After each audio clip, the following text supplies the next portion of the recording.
এনারা যোগ্য নেতৃত্বের সামনে যেদিন পড়বে এনারা প্যান্টে পায়খানা করে ফেলবে, কারণ যোগ্য নেতৃত্বের অপেক্ষা করছে ভাঙড়বাসী। ছেলের উপর হাকিমুল ইসলামের উপর হামলা, তৃণমূলের গোষ্ঠীর আবারও দেখা গেল, কি বলবেন? সমস্ত সার্বিক দিক খতিয়ে এবং বিবেক বিবেচনা করে বা জাস্টিফাই করে এটাই বুঝতে পারছি যে এখানে একটা ঢিল দিয়ে ঢিল ভাঙার চক্রান্ত চলছে। তাহলে যে আরাবুল ইসলামের ছেলের উপরে বা প্রদীপ মণ্ডলের উপরে যে হামলাটা হলো, হামলাটা কে করলো? আপনারা নিশ্চয়ই সিসিটিভিতে দেখেছেন। তাহলে সেই যে খয়রুল ইসলাম যে লুঙ্গি পরে পাকা বলে বসেছিল এবং তার পাম্পে যথারীতি চলে গেল এবং সোনপুর থেকে গাড়ি ধাওয়া করলো পিছনে, তাহলে সেই হাকিমুল ইসলামকে কে তৈরি করেছে? তাহলে এই আরাবুল ইসলামের মতো তোলাবাজরা তৈরি করেছে। এবং যে পাশাপাশি যে ওদুদের বাড়িতে যে প্রদীপ মণ্ডল এবং হাকিমুল ইসলাম যে গিয়েছিল সেখানে যে ঝামেলাটা হলো, তাহলে সেখানে ঝামেলাটা কে করলো? সেও তো, আর তারাও তো বিগত দিনে আরাবুল ইসলামের ছিল, এখন ক্যানিং থেকে আসা হারমাদ মোল্লার হয়ে তারা কাজ করছে। তাহলে পাশাপাশি দিক দেখতে গেলে এটাই বোঝা যায় যে ভাঙড়ে 2006-এ কিন্তু আলটিমেটলি আরাবুল ইসলামের মতো তোলাবাজকে ভাঙড়ের মানুষ এমএলএ করে মারাত্মক একটা ভুল করেছিল। ভাঙড় কিন্তু বিগত দিনে আরও অন্যান্য নেতৃত্বরা ভাঙড়ের রাজনীতিটা করেছে, কিন্তু ভাঙড়ে এতটা নোংরামু হয়নি। আরাবুল ইসলাম 2006-এ এমএলএ হওয়ার পর থেকে আফটার 2023 সাল পর্যন্ত যেভাবে তিনি ভাঙড়ে একের পর এক দুষ্কৃতীদেরকে তৈরি করেছে, তোলাবাজদেরকে নেতা বানিয়েছে, কোনো শিক্ষিত সমাজের কেউ নেতা হতে পারেনি। তাহলে সেক্ষেত্রে যেটা হওয়ার সেটাই আপনারা দেখছেন। পাশাপাশি দেখতে গেলে আলটিমেটলি ভাঙড়ের মানুষই বদনাম হচ্ছে। আজকে তৃণমূল কংগ্রেস দলটা কিন্তু অতি ভালো দল, আমরা দিদির সৈনিক, আমরা অভিষেক বন্দ্যোপাধ্যায়ের সৈনিক। যেখানে ভাঙড় আমরা চাই যে আমরা দিদিকে বা অভিষেক বন্দ্যোপাধ্যায়কে একটা অফার করব, ভাঙড় থেকে একটা যে দিদির যে এতগুলো প্রকল্প আছে অফার করব, সেই দিকে যেন মানে এনারা একটা এমনই একটা চক্রান্ত করছে, ক্যানিং থেকে আসা হারমাদ আর এই বিগত দিনের তোলাবাজ বহিষ্কৃত নেতা মানুষের মোড়কে ঘোরাতে চাইছে। কারণ ভাঙড়ের মানুষ একটা যোগ্য নেতৃত্বের অপেক্ষায় আছে এবং এই ধরনের তোলাবাজরা, আমি একটা কথা বলি, এনারা যোগ্য নেতৃত্বের সামনে যেদিন পড়বে এনারা প্যান্টে পায়খানা করে ফেলবে, কারণ যোগ্য নেতৃত্বের অপেক্ষা করছে ভাঙড়বাসী। কারণ ভাঙড়বাসীকে যে বারবার বদনাম করা হচ্ছে এ কিন্তু ভাঙড়বাসী মেনে নেবে না। আমরা দেখলাম যে আরাবুল ইসলাম বহিষ্কৃত নেতা এবং বহিষ্কার হয়ে আছে 1 বছর, কারণে সাসপেন্ড করা হয়েছে। তিনি বলছেন আইএসএফের যারা এরা আছে তারা ঝাঁটা নিয়ে তারা করছে, এই নিয়ে কি বলবেন?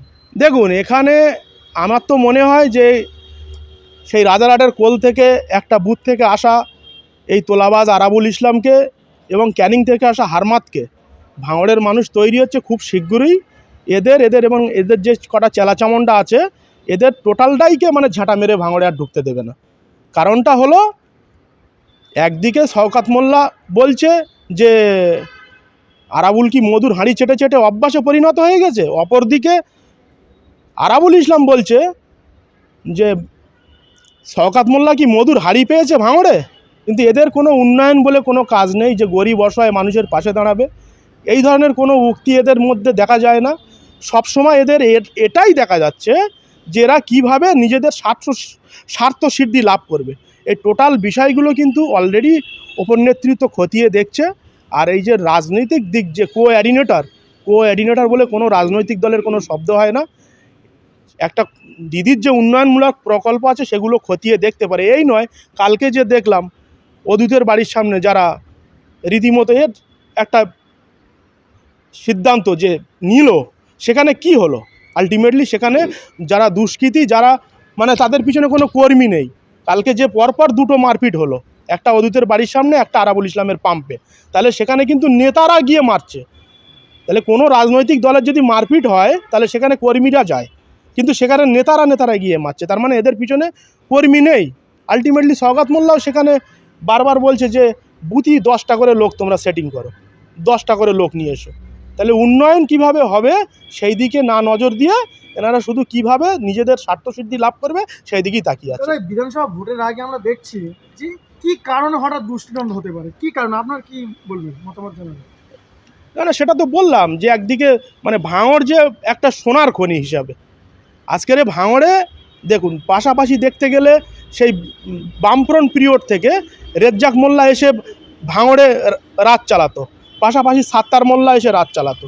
আজকেরে দেখছেন সেই ক্যানিং থেকে হারমাতকে আনতে হচ্ছে, কালকে সেই রাজারহাটের কোল থেকে মানে একজন তোলাবাসকে নিয়ে আসতে হচ্ছে, পাশাপাশি সেই যার হুগলি জাঙ্গিপাড়ায় 10 পয়সা দাম নেই তার বিধানসভায় এবং তার একটা বুথ জেতার ক্ষমতা নেই, সেই নওশাদ সিদ্দিকীকে নিয়ে ভাঙড়ের মানুষ ভাবছে কেন, বা তাকে জেতাচ্ছে, বা সে সেখান থেকে এসে আজকের আরএসএসের দালাল হিসাবে তিনি কাজ করছেন। তাহলে গোষ্ঠীদ্বন্দ্ব তো হওয়ারই আছে এখানে। দাদা কি বলবেন 2026-এ তৃণমূলের টিকিট ভাঙড়ে কে পেতে পারে? না সেটা দল সিদ্ধান্ত করবে। দল ভাঙড় বিধানসভা নিয়ে অত্যন্ত ভাবছে, যেটা আমার খবর আছে, এবং দলীয় যে সমস্ত প্রোগ্রামগুলো আছে কম বেশি আমি সেখানে অংশ নিচ্ছি। আজকেরও যেমন মানে দুর্গাপুরে আমাদের অধিনায়ক অভিষেক বন্দ্যোপাধ্যায়ের একটা জনসভা আছে, সে বিষয়েও মানে কালকে কথা হয়েছে। এবং বিগত দিনে ভাঙড় কিভাবে তৃণমূল কংগ্রেস জিতবে, আমি মানে অ্যাজ এ ডিজিটাল যোদ্ধা হিসেবে বর্তমানে যে আমি আমার প্রাণনাশের ভয়ে সিকিউরিটির জন্য আমি ভাঙড় থেকে নিউ টাউনে আছি, তাহলে সেখানে ডিজিটাল যোদ্ধা হিসেবে সঠিকটা মানুষের সামনে তুলে ধরছি যে ভাঙড়ে যারা তোলাবাজ আছে তাদের থেকে ভাঙড়ের সাধারণ মানুষ যেন সাবধান থাকে। আর বিশেষ করে ক্যানিং থেকে আসা যে হারমাত, তার কথা যেন তারা কোনো মিটিং মিছিলে না যায়, কারণ এদের সম্পূর্ণ একটা চক্রান্ত, ভাঙড়ের মানুষকে মোড়টা ঘোরাতে চাইছে। এবং আমি যখন রানিং দলটা মানে করছিলাম বা পরপর মিটিং করছিলাম, রীতিমতো তখন কিন্তু ভাঙড়ে নওশাদ সিদ্দিকী আশা একেবারে ছেড়ে দিয়েছিল।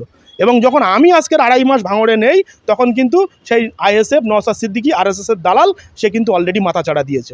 কিন্তু আমরা যথেষ্ট সতর্ক আছি, সাবধান আছি, এবং ওপর নেতৃত্ব অলরেডি একটা সার্ভে করছে, ওপর নেতৃত্ব যে সিদ্ধান্ত নেবে সেটা আমরা মাথা পেতে নেব।